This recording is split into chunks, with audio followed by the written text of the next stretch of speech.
El Departamento de Relaciones Públicas, Prensa y Protocolo de la Asamblea Legislativa presenta Asamblea Legislativa Noticias. Porque hay cosas buenas que decir.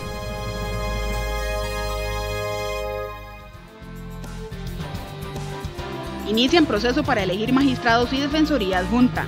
Acogen nuevo texto sobre territorios costeros comunitarios. Recorte en Ministerio de Salud afectaría red de cuidado. Vamos al detalle de las informaciones. La Comisión de Nombramientos inició con los trámites de aprobación de metodología para la reelección o no del magistrado Carlos Chinchilla Sandí, la elección de un magistrado o magistrada de la Sala Primera de la Corte Suprema de Justicia y además acordaron avanzar con el proceso para designar al ocupante de la Defensoría Adjunta de los Habitantes. En la comisión existe conocimiento de la intención de reelegirse por parte del magistrado Chinchilla Sandí, cuyo nombramiento vence en enero próximo. La otra plaza en la Corte Suprema de Justicia corresponde a la vacante originada tras la destitución del exmagistrado Óscar González por delitos de abuso sexual. Los requisitos a cumplir por norma constitucional para este cargo son costarricense por nacimiento o naturalización con domicilio en el país no menor de 10 años después de obtenida la documentación, ciudadano en ejercicio, pertenecer al Estado seglar, mayor de 35 años, poseer título de abogado y experiencia no menor de 10 años excepto para funcionarios judiciales, con práctica judicial que debe ser no menor de 5 años. Además, como requisitos éticos y de transparencia pública, deben presentar certificación al día en el pago de los impuestos municipales, certificación sobre estado de procedimientos administrativos, registro de propiedades a su nombre y certificación de FODESAF y la Caja Costarricense del Seguro Social sobre estado de sus contribuciones y aportes a la seguridad social. Y la cantidad de requisitos me parece que sí procede porque es un alto cargo, es altísimo y también tenemos que ser muy acuciosas y acuciosos porque estamos hablando de juzgar y sobre todo tratar de ver los contenidos teórico-conceptuales con los cuales puede llegar ahí, si va a defender los derechos fundamentales y cuál es su visión, si va a haber imparcialidad, si va a haber racionalidad, o sea, muchas cosas que va a haber que tomar en consideración, muchas de criterio muy, yo diría, subjetivo en algunos casos. En el caso del defensor adjunto, como lo establece la ley que rige a dicha institución, la titular Montserrat Solano dio a conocer la terna conformada por el abogado Manuel Cordero, exministro de Salud y de Trabajo, Gloriana López, quien es docente de las cátedras de Derecho y de Derecho Internacional Público, y Víctor Manuel Rodríguez, especialista en Derecho Internacional Público y miembro del Comité de Derechos Humanos. El plenario legislativo aprobó un texto sustitutivo para regular los territorios costeros comunitarios con el propósito de enviarlo a publicación y consulta antes de su discusión en primer debate. El texto incluye cambio de nombre del proyecto denominándose Régimen Especial para Otorgamiento de Concesiones en Territorios Costeros Comunitarios e Insulares. No existen diferentes planes reguladores, sino de acuerdo a la zona, y además se destinan dineros del ICT y Mideplan para planificación costera y saneamiento básico de las zonas, como lo explica el diputado liberacionista Juan Marín. La forma en la que estamos planteando el desarrollo de las islas ya no es el mismo. Antes se concesionaba toda la isla y había un impacto ambiental sobre la isla enorme. Ahora estamos hablando de que hay que demarcar el territorio y se establece una banda hasta de 500 metros que sería lo que aplique en comunidad real en el territorio para poder determinar. Además, acordaron aprobar una moratoria de 48 meses que suspende el desalojo o demolición de obras, actividades y proyectos en la zona marítimo terrestre, zona fronteriza y patrimonio natural del Estado, salvo aquellas que sean ordenadas mediante resolución judicial o administrativa en firme. El recorte de gastos operativos del Ministerio de Salud en un 63% afectaría a los Sensinay y con ello los niños que atiende la red de cuidado tanto intra como extramuros. Así lo advirtió el presidente del Instituto Mixto de Ayuda Social, Carlos Alvarado, quien solicitó a los diputados que reviertan ese recorte. La petición la hizo ante los legisladores de la Comisión de Asuntos Municipales, ante quien compareció junto con su antecesor Fernando Marín para hablar sobre la red de cuidado. Sobre esta, ambos coincidieron en que debe ser un tema de acceso público, solidario, universal y con financiamiento proveniente de varias fuentes. Fernando Marín negó que para el 2015 haya un déficit de poco más de 5.000 millones de colones, porque lo cierto es que hay un fondo de FODESAF de más de 500.000 millones de colones. El presupuesto tiene una dimensión técnica, tiene una responsabilidad de no ir a gastar más de lo que se tiene. Pero también hay una responsabilidad política de fijar prioridades. El diputado de Acción Ciudadana, Marco Vinicio Redondo, criticó que el exjerarca de Lima solamente hablara de FODESAF como fuente de financiamiento de la red de cuido. Me preocupa un poco la expresión que hace don Fernando, en donde dice de que todo esto se puede resolver con FODESAF. Pero entonces viene mi pregunta: si desvestimos a un santo para vestir a otro, ¿estaremos cumpliendo con la mejor práctica?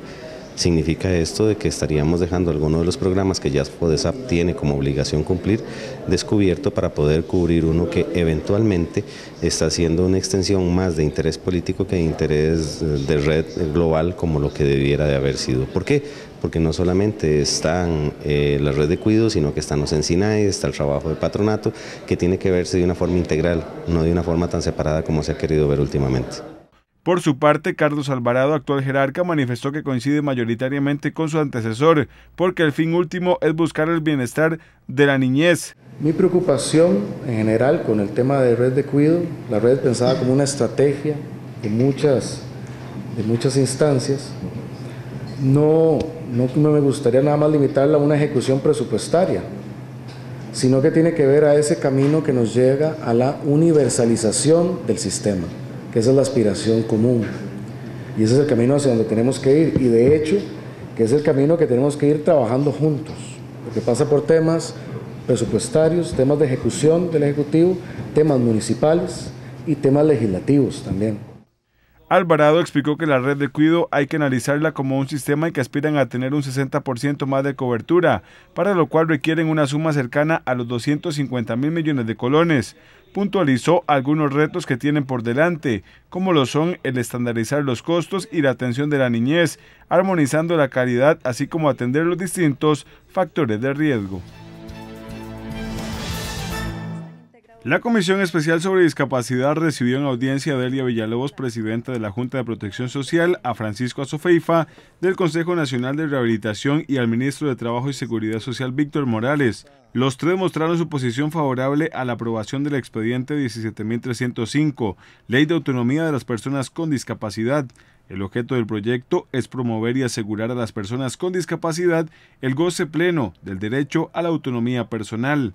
Para lograrlo, se establece la figura del garante para la igualdad jurídica de las personas con discapacidad, y para potenciar esa autonomía se establece la figura de la asistencia personal humana.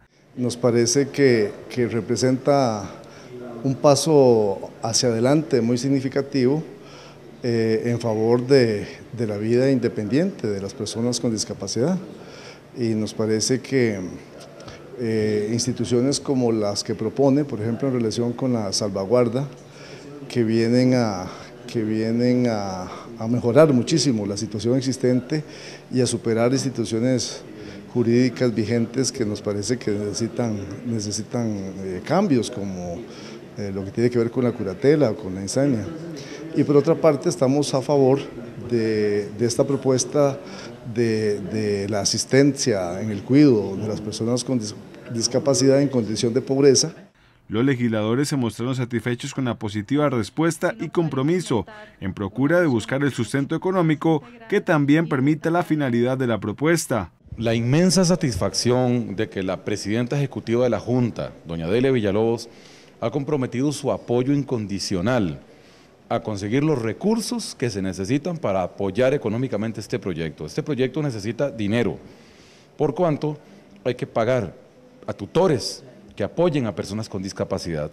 Estamos sustituyendo la curatela por la presencia de personas que administrativamente apoyen a la gente con discapacidad que lo requiera. Eso necesita dinero, y la Junta, sorprendentemente, nos está dando el do de pecho en esta causa tan humanista que estamos emprendiendo. Lo principal es la posibilidad de darle financiamiento, o sea, los objetivos que pretende este proyecto tienen un arraigo si tenemos los recursos para efectivamente darle a las personas con discapacidad la autonomía y el apoyo, y obviamente eso pasa por el financiamiento. El Estado está comprometido a garantizar el acceso a la figura del facilitador para el ejercicio de la capacidad de actuar y/o la asistencia personal humana a todas aquellas personas en condición de discapacidad. Los diputados de la Comisión de Juventud, Niñez y Adolescencia recibieron a Marco Vargas Salas, jefe de la Unidad de Trauma del Hospital Nacional de Niños. Vargas se refirió a la reforma del artículo 94 de la Ley de Tránsito contenida en el expediente 19.158, que establece la excepción de la utilización de los sistemas de retención para menores de edad en vehículos de transporte público, como taxis, autobuses o busetas de ruta regular y de servicios especiales. En este grupo de autobuses hay un estudio de NHTSA en donde señaló que los cinturones de 2 puntos, si bien disminuyen las lesiones de cabeza, tórax y abdomen, en general sí las disminuyen, pero con a una carga importante, con incremento de las lesiones de cuello. Esto en un estudio que hicieron con muñecos de impacto. Los cinturones de 3 puntos, que se rescata de este estudio, 2 aspectos importantes. Tuvieron menos lesiones que todos los demás sistemas. Hablamos de sistemas de 2 puntos o sistema de compartimentalizar a los ocupantes. Pero más importante, el cinturón de 3 puntos ofrece a la mitad, o presentaron en este estudio la mitad de las lesiones del sistema nervioso central. Los legisladores plantearon sus dudas con respecto a la conveniencia de eliminar la utilización de los dispositivos de seguridad, especialmente en el servicio para escolares. Desde el punto de vista médico, ¿qué criterio le merece la estatura mínima de 1.45 metros que fija la Ley de Tránsito para la utilización de los dispositivos de seguridad? ¿Resulta adecuado y razonable ese parámetro? El 1,45 m es una medida establecida, digamos que de referencia, es un parámetro de referencia que tiene que básicamente que ver con el punto en el cual es seguro un cinturón de seguridad a la altura de los que no son regulables. Hay un oficio del Ministerio de Salud que dice, y la verdad a mí me preocupa porque dice que no hay datos claros sobre el impacto que tenga, bueno, lo entregaron ahorita, o la relación que pueda tener los accidentes de tránsito con respecto a si usaron o no usaron cinturón de seguridad. El representante del Hospital Nacional de Niños comentó que al año reciben aproximadamente 300 casos relacionados con traumas, de los cuales el 40%, equivalente a 120 casos, están relacionados con accidentes de automotores. La normativa vigente para la utilización de los dispositivos de seguridad aplica para menores de 12 años, con estatura menor a 1.45 metros.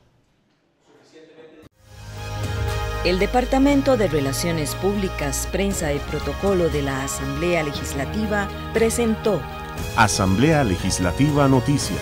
Porque hay cosas buenas que decir.